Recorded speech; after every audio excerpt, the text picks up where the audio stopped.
Tu te rappelles quand t'étais chez l'oustaz bizarre. Ouais. En fait, le gars dit, il n'y a pas un seul hadith dans lequel le prophète a vendu des esclaves. Sors-moi ça n'existe pas. Moi, je voulais pas que tu commences par le truc du noir, des deux noirs avec un arabe là, parce que là, c'est un troc, tu vois. Ouais, c'est un échange, ouais. Ouais, c'est un échange. Après, tu vois, quand t'es parti, tu sais pourquoi j'ai parlé de ça? Al-Bourak leur a lu. Ça, ils ont fait comme s'ils n'ont rien entendu. Attends. Tu sais pourquoi j'ai parlé de ça? Parce qu'il y avait la meuf qui était là, qui justement voulait terminer sur ce sujet-là. C'est pour ça que je leur ai mis, après, je voulais passer à d'autres. Parce qu'il y en avait plein des hadiths. Ouais, ils voulaient pas te laisser. Ouais, ils voulaient pas. Après, moi, tu connais, ils font des monologues, laisse tomber, frère. Non, mais ce qui m'a choqué, c'est que, ils ont quand même lu ce hadith là, ils ont essayé de le normaliser. Ah, mais c'est ça qui est fumant. Eux, c'est des ouf, hein. Justificatif, ouais, mais les deux noirs là, sûrement, c'était pas des musulmans. C'est pour ça le prophète les a échangés contre. Ouais, mais c'est vrai, c'était pas des musulmans. C'est vrai que c'était pas des musulmans.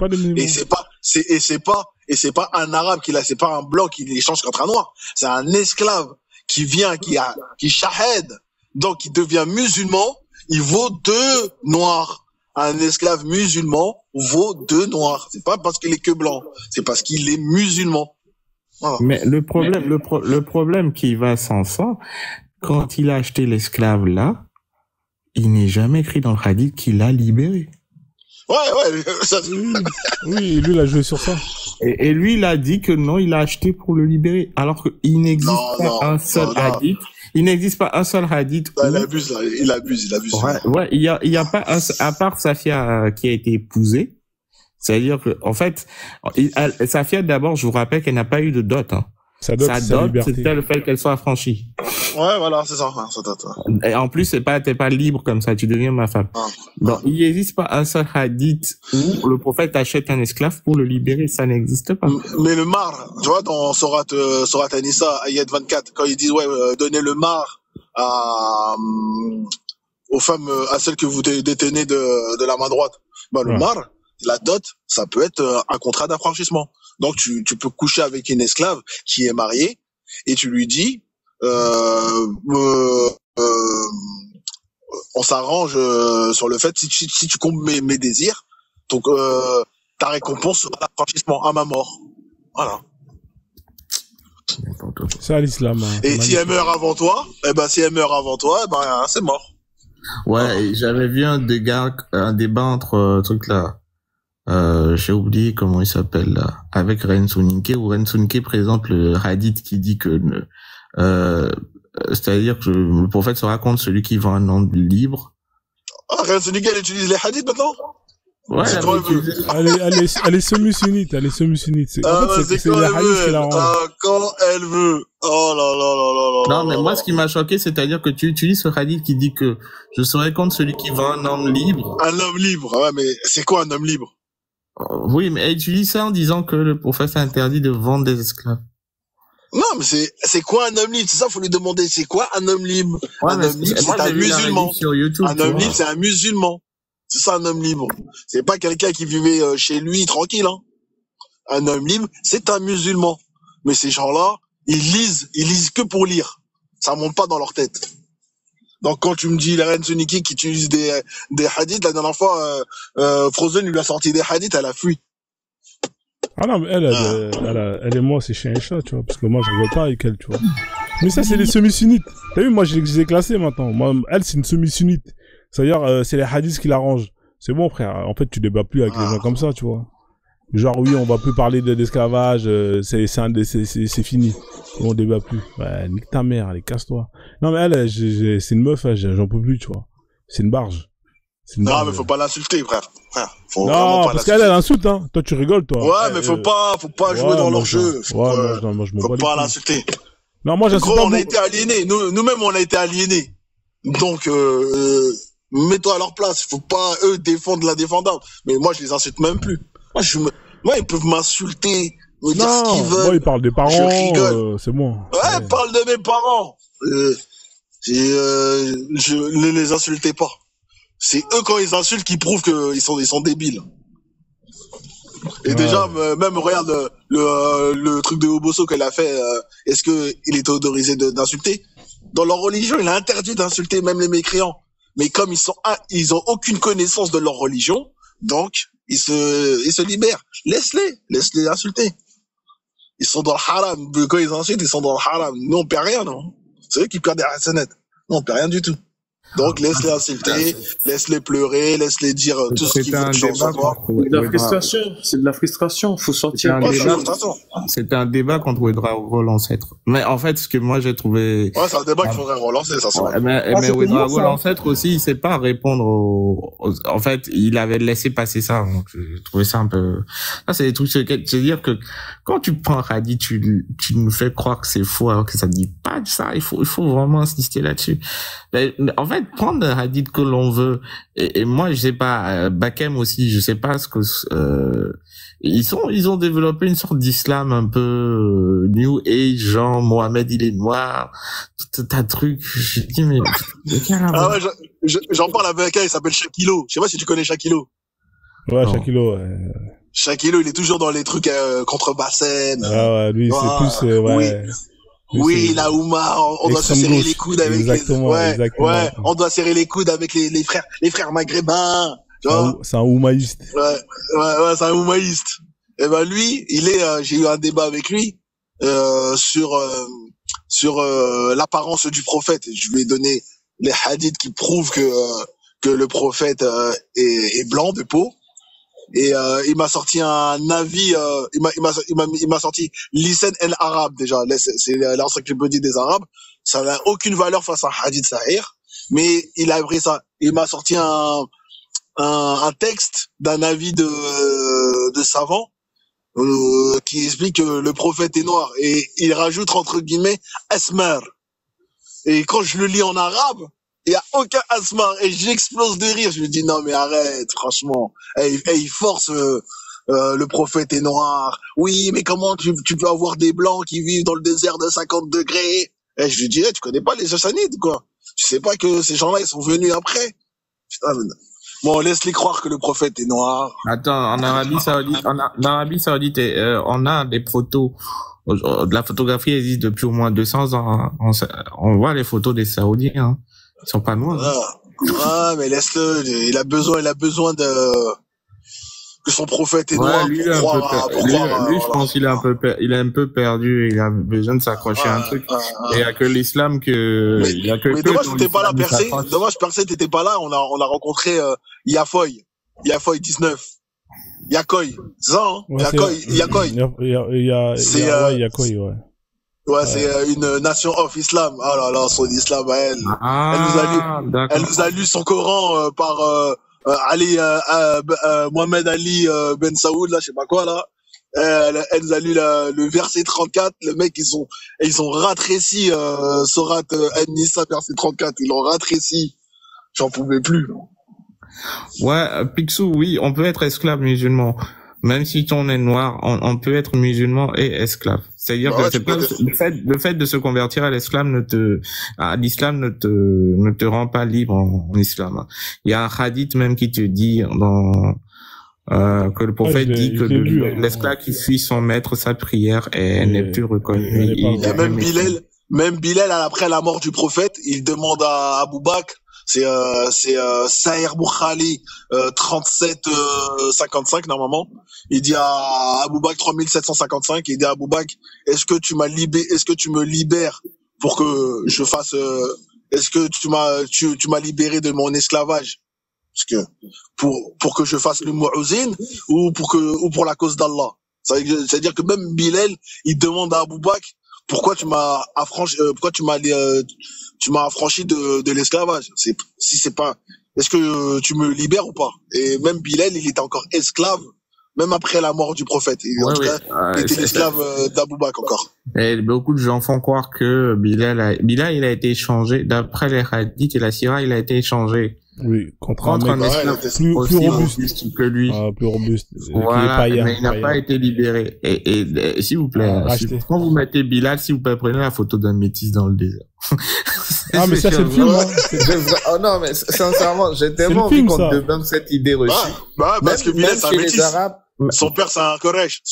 Même chez les Arabes, actuellement, quand ils pensent à un noir, dans l'islam, il pense au Bilal noir dans le film Le Message. Ouais, c'est ça. Ouais, c'est ça. Ouais. Le gars, il est bien noir, tu vois. Et c'est vraiment, c'est une désinformation. Mais putain, comment c'est foutu de la gueule des musulmans? C'est des bâtards, le film, hein, quand même. Ils ont mis que des blancs. Ils ont mis tous les blancs, ils étaient beaux gosses, bien habillés. Les Renois, en général, c'était des esclaves. Ils étaient là, toujours en train de tenir les... Mais même, tu l'as vu la série Omar? Est-ce que tu l'as vu la série Omar? La série Omar? Je l'ai pas vu, non. Regarde la série Omar. Le Bilal aussi, là, il est autant noir aussi dedans. Il est autant noir. Elle est bien faite, la série Omar. La série Omar, je vous invite à la regarder. Mais sérieusement, quoi. Le gars, il était métis. C'est un métis. Métis, il vous foutez de la gueule. Après, il y a des métis qui sont noirs, hein, attention. Mais là, tu vois que c'est pas un métis, là. En plus, attends, c'était un métis né d'une femme éthiopienne. Donc, le gars devait devait avoir un teint de Stéphane Curie que je sais pas quoi, de Mbappé. Non, mais après, tous les Éthiopiens ne sont pas clairs, hein. Il y a plusieurs peuples en Éthiopie. C'est vrai qu'on voit plus les Oromo, ceux qui sont comme le teint de Haïlé Sélassié, on voit plus en avant, mais il y a des Éthiopiens qui sont très bleus, hein. Ouais, mais Bilal, lui, là, franchement, devait pas être si noir que ça. Ouais, c'est vrai qu'il devait pas être aussi black que ça. Dans le film, il est là, quoi. Il est comme ça. Non, dans le film, c'était un Sénégalais, ils ont pris un Sénégalais.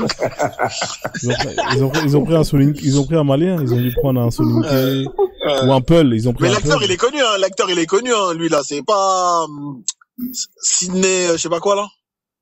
Sidney Poitier? Ouais, c'est pas Sidney Poitier? Je sais pas. Regarde le nom de, c'est qui fait Bilal dans le Messager si c'est pas Sidney Poitier. Attends, je vais regarder. Il y a Tévi qui est là. J'ai envoyé une balle perdue au Sénégalais. Comment ça va, Tévi? Je l'ai reçu en plein dans la figure, mon gars. Il s'appelle Johnny Seka. Johnny Seka. Johnny Seka, ok. Je rappelle quand il y a des pulls sénégalais très, très clairs. Hein. Oh merde. C'est drôle. Ademi. Ouais, Mika. Nagadef. Magnifique, Nakamu. Magnifique. Merci. Nakawa. Ademi, j'aimerais bien que tu fasses un débat avec Shakilo sur la couleur de peau du prophète. Est-ce que ça te tente? Alors, Shakilo, c'est pas le mec qui te renvoie à des trucs bizarres de style le prophète était noir, un truc comme ça? Ouais, c'est lui là. Shakilo, il bégaye un peu, non? Ouais, c'est lui. Il bégaye, mais on va pas se moquer de son bégaiement. Non, ça on se moque pas, mais en fait, c'est un wesh. C'est un vrai wesh. Ouais, c'est un wesh de je sais pas d'où. Il est en Angleterre, soi-disant. Ah, il était en Angleterre? Il est marrant, ce mec-là. Il est marrant. Mais Shakilo, non, c'est pas lui. Il y en avait un autre, là. Il est pas crédible pour le débat, en fait. C'est juste un mec drôle comme ça, que tu mets, moi, je le vois comme Johan, hein. Non, mais moi, je l'ai déjà mis une PLS. Moi, j'aimerais bien que tu lui mettes une PLS, parce que il m'a sorti un hadith bizarre, Asmar, et quand tu le lis en arabe, jamais c'est dit ça dans la version arabe. De Al-Jabaïn, là. Il m'a sorti un livre, Al-Jabaïn. Je l'ai lu, je l'ai traduit devant lui. Il a jamais écrit, Asmar. Mais lui, il me sort le même hadith. Et entre guillemets, c'est écrit Asmar. Et quand je fouille sur Internet, je trouve que ça fait partie d'un blog. Et j'ai explosé de rire. Là, c'est des forceurs. Tout à l'heure, Frozone, t'étais parti, là, c'était chaud, hein. Ouais, quand je suis parti dans le live de, comment il s'appelle, là, ou quand il y avait l'autre, là, les écoles, là, je sais pas quoi, là. Les élèves de la BAM, là. Ouais, c'était là-bas, hein, où je suis parti quand ça parlait d'Égypte, là. Ouais, mais quand t'es parti comme Gameplay. ça, chez Gameplay. Chez Gameplay. Ils ont commencé à dire, quoi. Ouais, bon, parlons maintenant des choses sérieuses. Et puis, il y a Benny. Benny, c'est lui, les élèves. Il a commencé à faire son monologue. Au lieu de venir faire des lives inutiles qui servent à rien, parler de Aïcha, tout ça. Et puis, il a commencé à sortir des trucs, ouais, dans nos traditions, le mariage. C'est quoi l'âge de la puberté? On peut être pubère à 5 ans. On a dit, Sublime l'a pas laissé passer ça. Ça veut dire, t'es en train de faire l'apologie de la pédophilie, là. Non, tu descends. Oh, mais sérieux, j'ai vu Benny se faire tège. Lui-même, il est parti. Mais Benny, il est nul, lui. En fait, lui, en fait, il parle trop. C'est ça son problème. Une fois, il est venu ici. c'est le plus adapté pour pouvoir débattre face au parce qu'il est quand même cohérent. En fait, il assume, en fait. Il assume. Il va pas chipoter sur l'âge d'Aïcha, tout ça. Mais c'est juste qu'il est arrogant, tu vois. C'est ça son problème. La dernière fois, il est venu ici, il était trop arrogant, je l'ai dégagé. Je le trouve moins arrogant. C'est celui-là que tu voulais pas qu'on monte là, hier, là? Ouais, c'était lui. En fait, il a fait ça. Ouais, mais attends, Benny, c'est le moins arrogant avec Ailim, c'est-à-dire, comment il s'appelle? Lopez. Mais tout le reste, moi, Aka, il est trop arrogant. Non, lui, il est arrogant. La dernière fois, il est venu ici, il a dit, ouais, regarde, grâce à moi, on est passé de 100 à 150. J'ai dit quoi? Allez, dégage. Allez, casse-toi, tu vois. Depuis, c'est un ouf. Genre, on a besoin de toi pour faire nos lives, tu vois. Truc, là. C'est qui ces gars, là? J'ai l'impression que j'ai raté un truc sur TikTok, en fait. C'est qui tous ces gens-là? Les élèves d'Abdul Majid, la BAM. Les membres de la BAM. Tu sais qu'ils sont divisés en 3 groupes. Il y a la DDR. DDR, ça, on aurait dit un épisode de Pokémon. Ouais, t'as la Team Rocket, t'as les, c'est des ouf. Ah, la DDR, c'est des Ivoiriens, la DDR, non? Mais ils sont tous des élèves, c'est-à-dire, je sais pas pourquoi Abdul Majid, il a concentré sa formation, ses meilleurs élèves en Côte d'Ivoire. Peut-être parce que c'est là-bas, il y a le plus de visibilité. Donc, il y a la DDR avec Ismaël Aka et Oustaz Diaby qui sont vraiment Cheikh Adams et comment il s'appelle, la Faisal qui est au Bénin. C'est le groupe qui est là-bas. Il y a la BAM, il y a Benny et son second, là, ils sont deux. BAM. Ouais, c'est eux la BAM. Et il y a aussi un autre groupe avec Oustaz Lopez et Astonba. Donc c'est eux qui sont chicotés par les Yeshua avec les pasteurs Ménard, là. Ouais, la BAM, c'est quoi? C'est Brigade Anti-Mécréants? En fait, la BAM, c'est eux qui s'appellent les élèves d'Abdul Majid. Eux, ils ont pris le nom et tout. Et ils faisaient des débats depuis, Avant, ils chicotaient bien les chrétiens. Wow. Pas mal bien. Ils faisaient ils se débrouillaient pas bien face aux kémites parce que les kémites n'ont pas de test. Ouais. Ils chicotaient bien les chrétiens, mais depuis que depuis qu'on a les Jack le Fou, tout ça, et les hadiths, les références sont sortis. Ouais, c'est chaud. Non, mais ils chicotaient les chrétiens surtout parce que les chrétiens, ils n'avaient rien à foutre des références islamiques, alors que eux, tu leur parles d'un sujet, ils vont chercher dans la Bible, au plus près de la source. C'est sur ça qui chicotait un peu les chrétiens, tu vois. Ouais, c'est qu'il y a la bande. Ouais, c'est ça, hein. Moi, je pense que c'est ça, parce que sinon, c'est vrai que la DDR fait, en fait, de la dawa. C'est la dawa dans la rue. Mais je trouvais ça étonnant que pour faire de la dawa, tu passes 80% de ton temps à parler de la Bible. En fait, pour parler de leur religion, ils attaquaient les livres des autres. Ils viennent pas prêcher le Coran comme ça, dire que la Allah dit ça. Comme les chrétiens font. Les chrétiens, quand ils font leur évangélisation dans la rue, ils viennent pas te citer le Coran. Et ils ont commencé à faire ça. Il y a un qui, lui, a commencé à contre-attaquer. Thierry le russophone. Lui aussi, quand il vient, il te cite le Coran. Mais lui, il était violent. C'est-à-dire, lui, il était dur déjà dès le début. Il disait que Allah, c'est le diable. Lui commençait comme ça, tu vois. Et puis je suis même surpris quand les chrétiens commençaient à dire que Allah c'est probablement Oubal. Ça leur a fait mal dans leur ego et ils ont dit que c'est allé trop loin. Mais vous avez passé des années à dire que Jésus n'est pas Dieu, que c'est qu'un simple prophète. Là, vous dites que votre Dieu, c'est un Dieu, c'est une divinité du panthéon arabique. Mais ça fait quoi? Et en plus, je rappelle que Abdul Majid était le tout premier dans les années 2000 ou 2002 à venir à une émission congolaise pour démonter le Nouveau Testament et même dire que le christianisme, c'est une religion d'origine satanique. Tout simplement parce qu'il y a le concept de la Trinité qui n'est pas divin. Mais donc, vous avez passé des années à attaquer les gens. Donc, eux, ils ont accès maintenant à vos tests. Et ils contre-attaquent. Ils sont énervés, les chrétiens. Moi, des fois, quand je passe dans leur live, par exemple, je passe dans le live de Yeshua, là. Et lui, Yeshua, il a carrément acheté tous les livres. Quand tu vois sa bibliothèque, tu vois, vous voyez la bibliothèque des Arabes, là, même, il y a un paquet de livres. Bah, Yeshua, il a ce niveau-là. Il est plus blindé que... Ah ouais. Attends, moi, des fois, je suis jaloux. Je dis, Yeshua, si j'avais ta bibliothèque, enfin, moi, je fais un débat je peux faire un débat avec n'importe quel savant. Yeshua, ils ont investi dans les livres, les vrais livres. C'est-à-dire, c'est mort. En fait, tu sais, ces livres-là, en fait, si vous faites bien attention, c'est impressionnant, hein. Tu le vois derrière le fond bibliothécaire avec des trucs. C'est juste des volumes de Bukhari, hein. C'est juste des volumes de Bukhari, hein. C'est Bukhari 1, Bukhari 2, Bukhari jusqu'à je ne sais quand. C'est ça, c'est tout. Ah non, mais pas que. J'ai déjà vu la bibliothèque de Yoshua. Il y a Yoshua, Apôtre Elvis et Yoshua, et ils ont des livres de référence chiites, ils ont l'histoire des prophètes, il y a les Bukhari Muslim, Abu Daoud. Oui, en fait, si tu veux percer, bon, j'ai dit Bukhari de façon métonymique, mais oui, bien sûr, ils ont des sources de Aqida, ils ont des sources de fiqh, ils ont des sources dans tous les trucs, sauf que c'est circulaire, en fait. Dans la Aqida, ils vont te parler des Ash'arites, ils vont te sortir des trucs. Dans le fiqh, ils vont aller chercher les 4 écoles.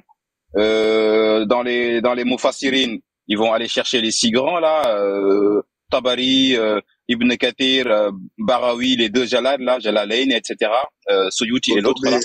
Qurtubi, Barawi. Enfin, c'est juste ça. Et quand tu vois leur bibliothèque derrière, enfin, c'est tellement bien, colligé. T'as l'impression que c'est gros. C'est impressionnant, mais c'est rien du tout. Tu ouvres un livre dedans, il y a quoi? Il y a comment on chicote sa femme, quoi. C'est tout. C'est vrai. Il y a comment on chicote sa femme, comment on vend l'esclave.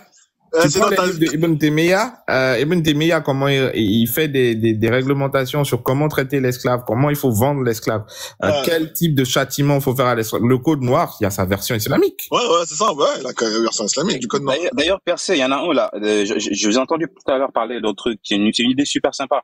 Et d'ailleurs, faudra y penser. Si tu commences à le faire, Bakem, j'ai un truc en tête là, c'est le livre de Ibn Qayyim al-Jawziyya, qui était un élève de Ibn Taymiyyah. Il a écrit un livre, d'ailleurs les musulmans ils se réfèrent à lui, sur tout le paradis. Quand ils décrivent le paradis, il y a un livre qu'il a écrit là qui s'appelle Bilad al-Hadi al-Arwah ila Bilad al-Afrah. Je te jure, c'est une pépite. Le mec, il est en train de te décrire. Moi, je l'ai fermé au bout de quelques pages. En gros, le mec, il te dit que dans le paradis, les musulmans, par exemple, sa pièce dans le paradis donne il y a 4 portes, en gros. Et ça donne sur 4 lieux. Mais j'étais pas prêt, tiens-toi prêt. La première porte, imagine, donne sur quoi? Donne sur le village des anges. C'est-à-dire que il l'ouvre, il va aller visiter les anges, tout ça. La deuxième porte va donner sur, finalement, le harem, les houris, etc., et tous les rivières de vin. Il va aller ken quand il veut, il revient. La troisième porte, tiens-toi bien, donne sur l'enfer. En gros, c'est un balcon, tu te mets devant, t'es en train de voir les koufars, là, comment ils sont hagar dans l'enfer. Un spectacle. Et la quatrième porte donne sur Allah. C'est un peu comme une sorte de Sidratul Muntaqa, le jardin de Dieu, où tu vas aller lui rendre visite quand tu veux. Le mec, il te décrit, mais au moindre détail, le nombre de paradis, le nombre d'enfers, le nombre de portes qu'il y a, la forme des meufs. C'est une dinguerie, je te jure. Ademi, c'est pas celui-là où ils disent les fesses des houris ils font 2 km? Ah ouais. Non mais carrément, c'est celui-là. C'est bien celui-là. Ouais, je l'avais lu celui-là, ouais. Ouais, c'est un délire. C'est Ibn al-Qayyim al-Jawziyya, le livre c'est Hadi al-Arwah. Le tarpé il fait 2 km. C'est quoi ce délire? Ouais, il dit leur tarpé il fait 2 km. Alors il m'a dit toi t'en as 72. Ouais, je sais quoi ce délire. Le tarpé il fait 5 km. Mais c'est de ouf les mecs. Tu sais c'est quoi 2 km le tarpé? Un tarpé de 2 km, les meufs. Mais c'est de ouf, c'est quoi ce délire là? Mais les mecs, c'est des malades. Genre, ils ont écrit dans un livre que le tarpé d'une meuf faisait 2 km de largeur. De largeur. Ah ouais. Ah, c'est trop, frère. Frère, c'est trop. Ah non, c'est une dinguerie. C'est ce genre de truc que tu trouves dans leur bibliothèque, parce que tu les vois bien ornés derrière eux avec leur barbe de 50 km là. Je te jure, derrière, le livre, c'est ça. C'est de la aqida, du fiqh, de la sira à la limite, ou même des références chiites comme chez les Ja'farites, etc. Mais tu ouvres le truc, c'est une dinguerie, mais... Ouais. Et d'ailleurs, il y a un autre truc, il faut que tu le fasses aussi, je pense, si tu as le temps, Frozen. Oui. Si tu peux t'intéresser aux 15% de chiites, là, parce qu'on les compte pas souvent, ces mecs-là. C'est quand même quelques millions de musulmans. Et puis sur la balance, c'est le 15% des musulmans. Il y a un livre, là, le livre vert de Khomeini, là. Ça aussi, si t'as envie de te taper des barres, je te jure. Celui-là, il est atroce, C'est une dinguerie, mais c'est un truc. Quand il parle de la PO, là. Oh là. Il parle aussi de la zéophilie. La zéophilie dedans, tout ça. Il y a tout dedans, mon frère. Il y a tout dedans. C'est quoi ces gens? C'est des malades. Là, j'avais déjà apostasié quand je l'ai lu, donc ça m'a pas plus branché parce que j'étais déjà très dégoûté de tout ça. Mais c'est vrai que ce serait bien de le lire en public. Ce serait bien. Ouais. Là, j'avais capté une image là. Ils disent les savants musulmans diffèrent sur la taille du postérieur de la femme du paradis. Donc là, on est loin des 2 km, parce qu'il y en a qui vont mettre des bras comme ça. Regardez-moi Charles. Ah, mais quand il fait les bras comme ça, c'est parce qu'il peut pas faire de bras de 2 km. Ouais, bah oui, bah oui.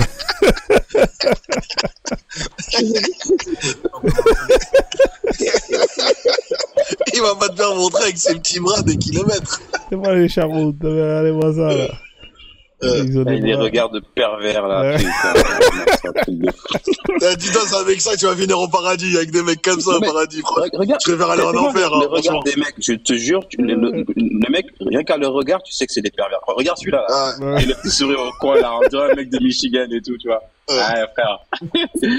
Putain de merde. Ah, la vue derrière, c'est une religion. L'autre là, l'autre là, derrière, à sa droite de lui là. L'Égyptien à côté là, avec sa barbe grise là. Ah, lui, Haïsak, je sais pas quoi, Mohamed, Haïsak, il est fort lui. Il est très très fort. Lui, t'écoutes ses prêches, t'as envie de vomir, frère. Il faisait une émission en Égypte. Ah, elle était tonitruante. Franchement. Dommage, t'as pas mis le shir Zamzami, là. Je pense que c'est un shir tunisien ou algérien. Le mec qui faisait des darwas sur la nécrophilie, là.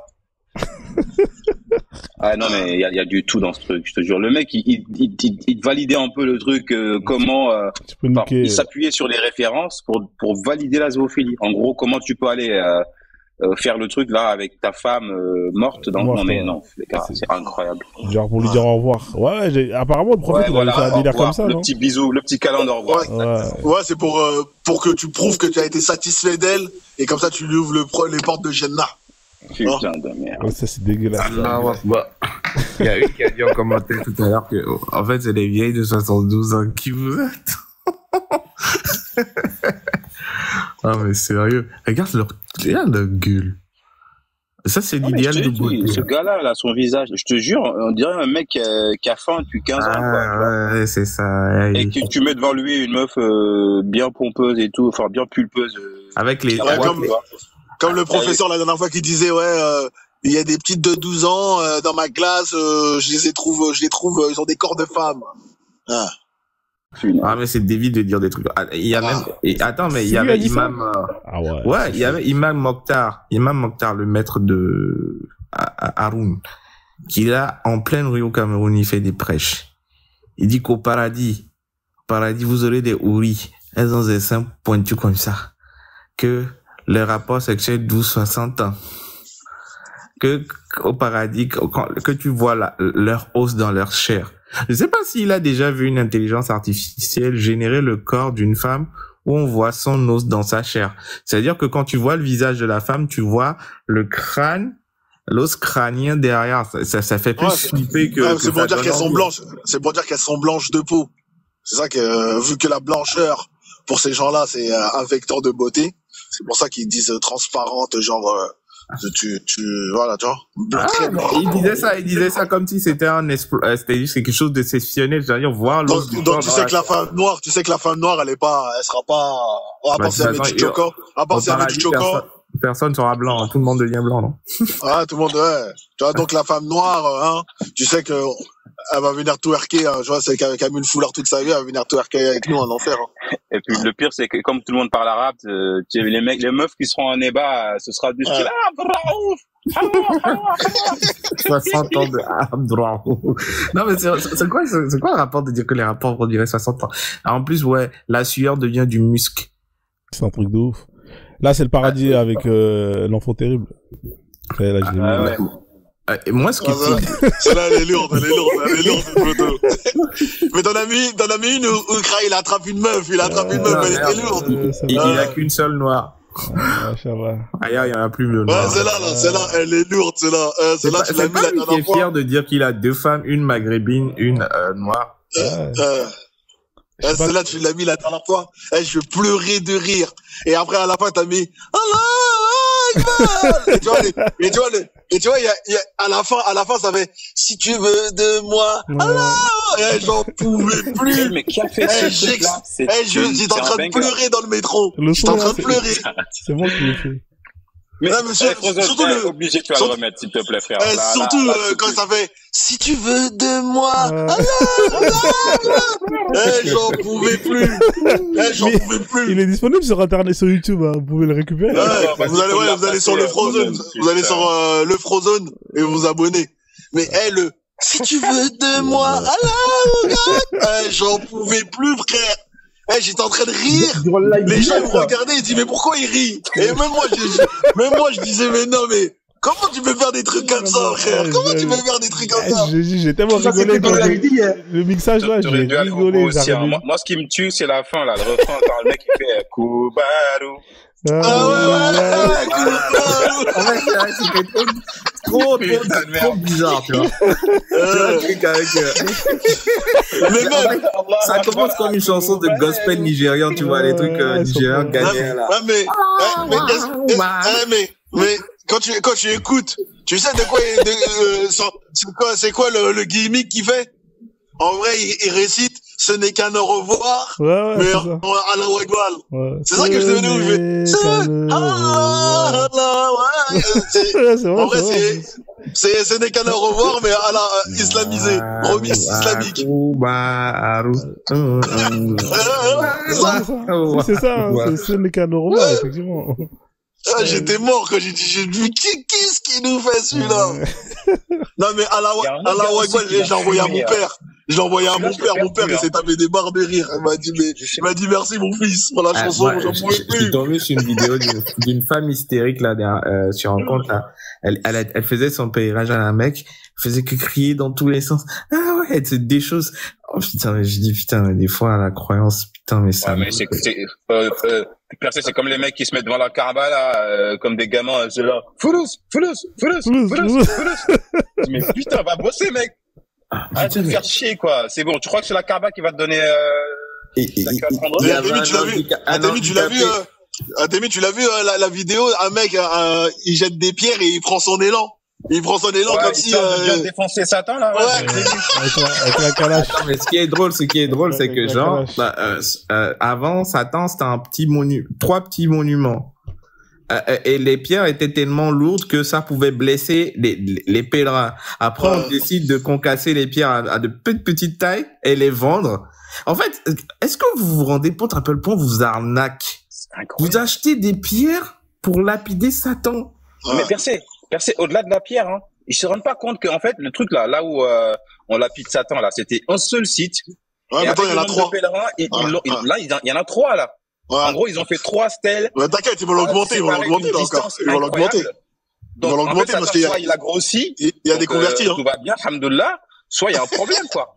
Non, mais ils ont mis la toiture maintenant, ils ont couvert maintenant l'endroit. Maintenant, tu viens, et c'est couvert, hein, Satan. C'est beau, hein. Ouais, mais Satan, c'est marbré, hein, je pense. Il y en a 3, 1, 2, 3. Ouais, il y en a 3 maintenant. Avant, il y en avait un en 75, là, ils en ont mis 3, ouais. Et il y a un handicapé, le gars, il finit de lancer ses pierres, ça lui suffit pas. Il prend maintenant sa canne d'handicap et il commence, il la tourne comme une mitraillette, il commence à faire. Ouais, j'ai vu la vidéo, là. Et dans sa tête, il croit vraiment que c'est sa balle handicapée qui va mitrailler le diable. Et plus je vois les trucs comme ça, et je me rappelle du titre de Wafa Sultan. Elle a fait un livre, et son titre, il va trop bien avec ça. L'islam, la fabrique des dégénérés. Ça va trop bien. Il y a pas que, il y a certains pasteurs qui font faire des trucs à leurs croyants, franchement. Ouais. Surtout, l'autre c'est en Afrique du Sud, au Nigeria, qu'on leur fait brouter l'herbe. Il y a un qui fait chicoter. Il y a des pasteurs qui convoquent des jeûnes prières où ils chicotent le diable. Et des gens apportent les chicotes qu'ils utilisent pour frapper leurs enfants à la maison, ils apportent ça à l'église. Et ils envoient ça dans tous les sens, au sol, autour d'eux. D'ailleurs, si sans mégarde, tu peux chicoter ton voisin qui est à côté si tu ne sais pas faire. Et ils disent qu'ils chicotent le diable la nuit. Ils font ça. Ah non, mais ils font plein de trucs. Moi, je suis tombé sur un truc là où un pasteur, en gros, il baptisait les meufs. Et la meuf, elle doit se mettre à poil dans la piscine. Ouais. Il la retourne et tout. Non, mais il coupe les poils pubiens de ses. Ouais, c'est de ouf. Non, les pasteurs sont dans un délire de ouf. Hein. Mais attention. Mais il y en a un qui se faisait pépon. Il a arrêté. Il se faisait pépon. Et où il donnait son sperme aux femmes qui cherchaient, qui veulent avoir des enfants, il leur faisait boire son sperme. Ah ouais. Putain de merde. Ça va loin. Mais en fait, à quel moment t'as tellement d'emprise sur un être humain et il est capable d'accepter de faire ça? Bah, quand tu vois que tu leur dis quelque chose au nom de Dieu. Ouais, mais sérieux. Dès que tu vois, c'est une autorité, hein, de Dieu. Quand tu mets Dieu au milieu, c'est une autorité, ça veut dire que ça les fragilise. Tu peux tout faire avec eux. Ouais, c'est vrai. Mais même Bakem, tu vois, j'ai vu tout à l'heure, je suis jamais allé sur ton compte, j'ai parcouru un peu dans tous les sens, et je suis tombé sur ton truc de Buddha Boy, là. Ouais, Buddha Boy, ouais. Comment on se fout de la gueule des gars? Ah, Buddha Boy, c'est une escroquerie. On vous fait croire qu'un individu ne mange pas, il reste immobile pendant plus de 10 mois. Mais quand vous venez le voir à partir du 17h, on vous chasse tous. Je sais pas, mettez des caméras, quoi. Le mec, il vous prouve le truc. On a une pointe de technologie qui permet ça. Mais non, à 18h, tout le monde se casse. Le mec, il se cache, il prend un bon petit michoui, tu vois. C'est une escroquerie, Buddha Boy. Non, mais c'est un truc de malade. Si. Non, mais c'est rien, quoi. Les dogmes religieux, franchement, foutage. Et ils ont profité du truc, hein. Tu vois, les gens, les pèlerins se déplacent de partout du Népal. Et sûrement, parce que le Népal, c'est le lieu de naissance de la religion bouddhiste et tout. Ils se déplacent de partout pour venir et ils ont créé un petit marché derrière le lieu. Ils vendent ces photos et tout. Et ça a commencé à ramener énormément de l'argent à l'État. Bon, les gars, les devoirs m'appellent. Merci, hein. À plus tard. À bientôt. Merci. Salut, Bookman. Ciao. Salut, Bookman. Merci. Salut. Non, Buddha Boy, mais il y a trop d'escroqueries comme ça. Les sectes, j'ai fait une série de vidéos sur les sectes. Religieux, c'est-à-dire qu'il faut quand même on ouvre un peu les yeux, on se rend compte, quoi. C'est-à-dire qu'à un moment donné, il faut te poser des questions. Tu vas dire que ouais, j'ai une spiritualité, tout ça, et ça marche bien. Quand je prie, mon truc, ça marche. Mais pose-toi la question, les autres religions aussi ont ça. Est-ce que réellement c'est ça? C'est parce que la personne croit que ça va le guérir, ça va le sortir de ces choses que ça arrive réellement. Mais après, tu t'éveilles un peu, tu te rends compte que tu t'es fait berner, quoi. Mais c'est juste, essaie d'avoir juste un petit peu de distance par rapport à ton dogme. Mais t'es tellement, comment dire, endoctriné que t'as même pas cette distance critique-là. Et il suffit juste de se dézoomer un peu pour se dire, mais putain de merde, qu'est-ce que je me suis fait berner depuis toutes ces années. Mais c'est pas facile à faire aussi, hein. C'est le fait de se questionner sur le pourquoi de sa croyance. Je peux te dire que c'est pas donné, quoi. Et malheureusement, t'as des mecs qui sont des suiveurs et, bah, tu peux leur faire. Et plus c'est gros, plus ça passe. Regarde, juste un exemple au Sénégal. Je sais pas si vous saviez, mais il y a une secte là, une branche du soufisme. Les mecs, ils sont des millions, hein. Surtout à Dakar. Les mecs, leur dogme, c'est quoi? C'est que le fondateur de cette confrérie-là, les Layènes, lui, c'est Jésus qui est revenu, en fait. C'est-à-dire que Jésus, il était blanc et il aurait annoncé qu'à la fin des temps, il allait apparaître du côté du Sénégal, mais avec une peau noire. Je te jure, les mecs, même dans leur imagerie, ils mettent à chaque fois la photo de leur fondateur à côté de la photo de celui qui supposait être Jésus dans la tradition chrétienne. Tu sais, le mec blond aux yeux bleus, là. Je te jure, c'est une dinguerie. Pour eux, Jésus est revenu, mais en noir. Et il y a des gens qui y croient et qui font tous les samedis, qui vont faire des cérémonies, qui vont prier. C'est là que tu te dis, non, il y a un problème, les gars. C'est juste hallucinant, quoi. Oui, c'est vrai, les gars. Mais salut, les gars. Salut à tous. Moi, j'ai beaucoup pensé à ça. À un moment, j'ai compris que pour aider les autres, pour aider d'autres personnes, je pense qu'on doit organiser des arnaques sur d'autres pour aider les autres. Parce que c'est à la fin de la journée, il y a ceux qui sont prêts à tout pour cette religion. Ceux-là qui ont des sous, on va faire l'effort de les prendre de l'argent pour pouvoir aider les autres. Et c'est ce que le gouvernement a toujours fait depuis la nuit des temps. Ce qu'ils font tout le temps. Je pense que, et je prends un exemple, on peut créer des entreprises de voyage pour aller faire du tout, vous appelez encore quoi? On appelle ça quoi? Là où ils partent faire du pèlerinage là.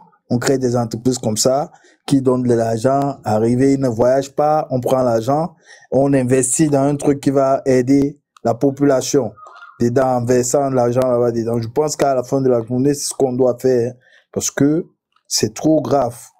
C'est trop grave, là, le genre d'argent qu'ils investissent chaque jour là-bas à la Mecque et en Israël et tout, pour aller faire des pèlerinages. Je pense qu'à un moment, il faudrait qu'on pense comment les récupérer l'argent là, même si on passe de façon illicite. comme ils disent souvent là, sans toutefois les blesser, mais en les mentant, quoi. Moi, je pense qu'à la fin de la journée, il va falloir qu'on passe de cette façon. Bon, ça, c'est mon idée, hein.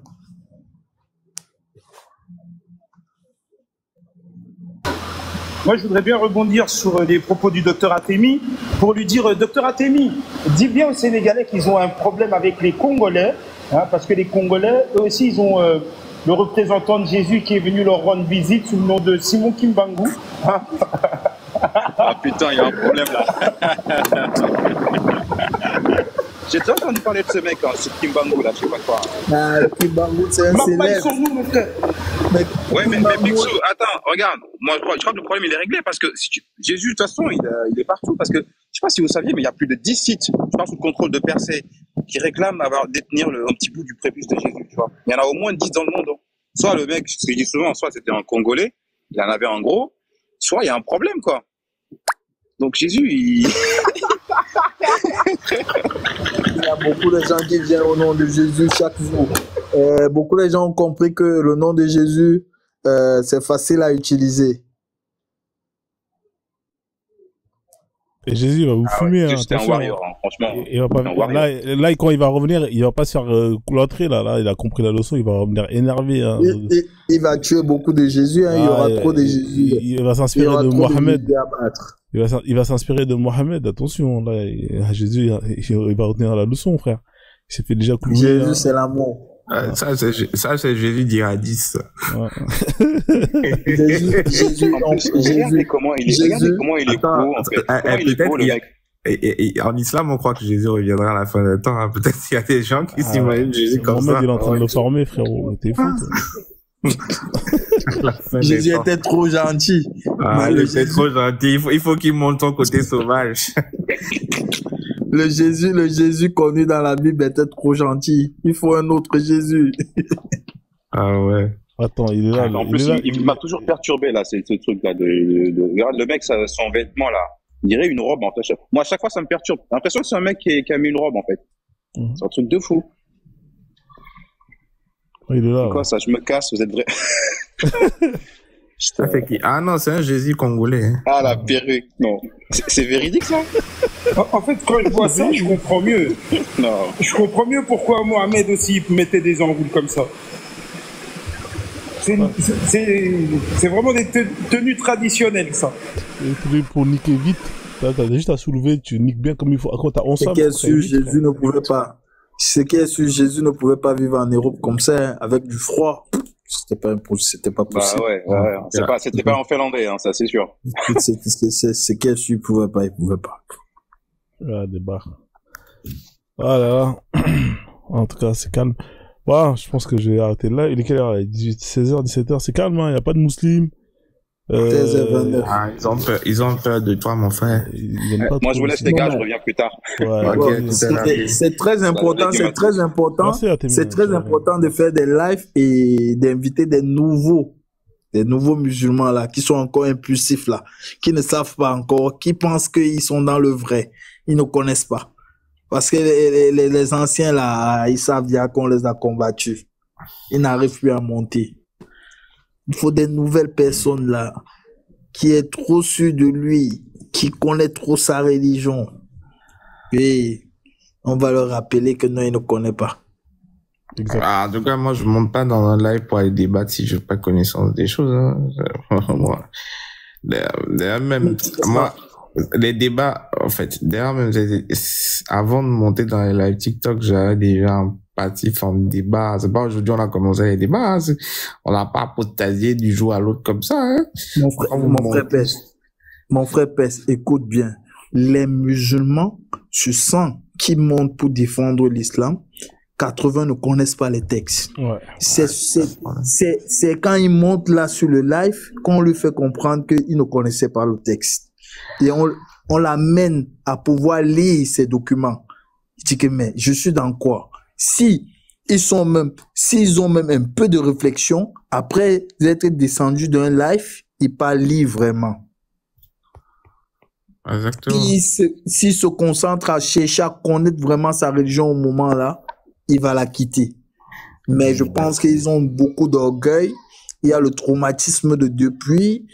C'est pas facile aussi de quitter trop ça vite. Parce que il y a des couteaux qui, eux-mêmes, ils marchent avec des couteaux d'abord. Donc, ils imaginent comment on peut les limer un peu à n'importe quel moment, sa famille et tout ça. Ils ont tous ces trucs-là. Leur tête chamboule. Ils ont tout ça comme problème. Exact. On va... Je crois que je vais reprendre la lecture du document. À part si tu voulais rajouter un truc, Picsou. Je vais rajouter juste un truc pour Résilience qui m'écoute dans la... Elle pense que j'ai un accent entier à haïtien plutôt. S'il y avait un accent entier à haïtien plutôt, je parlais comme ça. Je parlais comme ça. Hein. J'aurais l'accent entier. J'allais dire que nous parlons ici d'islam. Ça, c'est ce que j'aurais fait, mais je suis togolais de base. Donc, normalement, mon accent, c'est comme ça. Si j'avais un accent togolais pur, je dirais, ici, nous, on parle d'islam. C'est ça notre sujet. Apes, tu es du Togo, hein? Ouais, je suis Togo. Merci, hein. Ouais, je suis togolais et béninois aussi. Donc, mon accent béninois, là, ça serait comme ça. Hein. Ah ouais, béninois surtout. Et actuellement, tu es où au Togo? Non, je suis en Europe, moi. Ah, ok. Un jour, on va se voir. Mais j'étais au Togo, j'ai fait mes 2 ans. J'ai mon frère là-bas au Togo, il a sa petite famille. Je suis un Camerounais quand même. Ah, d'accord, c'est cool. Moi, j'ai compris complètement au Togo. Mais moi, je connais bien le Togo. mon quartier, Kodjovia Kopé, c'est mon quartier. Ah ouais, Kodjovia Kopé en plus. Ouais, c'est chez moi là-bas. Vas-y, Fozol, continue. Ouais, on va continuer la lecture. Hein. Donc, on a vu. Allons-y, lisons, mon frère. On va lire, on continue. Hein. Donc, on a vu juste auparavant, notamment avec Safia, qui s'est fait échanger contre 7 esclaves. On va continuer. Alors, Sira Rasulullah d'Ibn Ishaq, première biographie. Peu de temps après les esclaves, après le massacre des esclaves mâles de la tribu des Banu Qurayza. Donc, pour ceux qui savent pas. Ils ont été égorgés entre 700, on parle entre 600 et 900 hommes, même des enfants, parce qu'on vérifiait leur sexe pour voir s'ils avaient ce qu'on appelle des poils pubères, prépubiens, et dès que t'avais ça, t'étais pragmatisé. Donc en gros, je crois que c'est la troisième tribu ou la deuxième, je me rappelle plus c'est laquelle. Il y en a une qui s'est fait dégager, une autre qui s'est fait dégager, la troisième égorgée. Ensuite, ils sont repartis là où ils ont dégagé les autres pour leur faire la peau. Incroyable. Alors, la Sira Nahana, page 466, peu de temps après le massacre, alors l'apôtre a divisé la propriété. C'est-à-dire qu'en fait, ils ont massacré les hommes et ils ont massacré les hommes et il restait les femmes. Alors, qu'est-ce qu'il fait le prophète? Alors le prophète a divisé la propriété des épouses, ils ont pris leurs baraques et des enfants des Banu Qurayza entre musulmans et ils se sont partagés. Voilà. Il a... Ouais. S'il te plaît, je voulais aussi te dire que... Est-ce que vous savez que le français que vous lisez souvent sur les hadiths, le Coran, c'est un français soutenu. Et la majorité des musulmans qui sont soit dans le panel, soit là, qui veulent vraiment écouter, il faut essayer parfois, quand vous finissez de lire, vous les parlez d'un français terre à terre pour qu'ils puissent comprendre ce que vous dites. Vous voyez un peu. Donc quand vous parlez d'un truc avec un français soutenu, qui est peut-être pas normal à l'entendement d'un être humain, eux, ils ne comprennent pas. Vous voyez un peu. Mais quand tu définis ça dans un français terre à terre, ça, ils comprennent. Peut-être tu parles de la queue, mais tu parles avec un français bien soutenu et ils ne vont pas comprendre. Tu comprends ce que je veux dire? D'accord. Non, je vois. Donc, ils ont besoin souvent des traductions de ce genre. Parce que eux-mêmes, beaucoup n'ont pas étudié, Beaucoup n'ont pas étudié. Ok.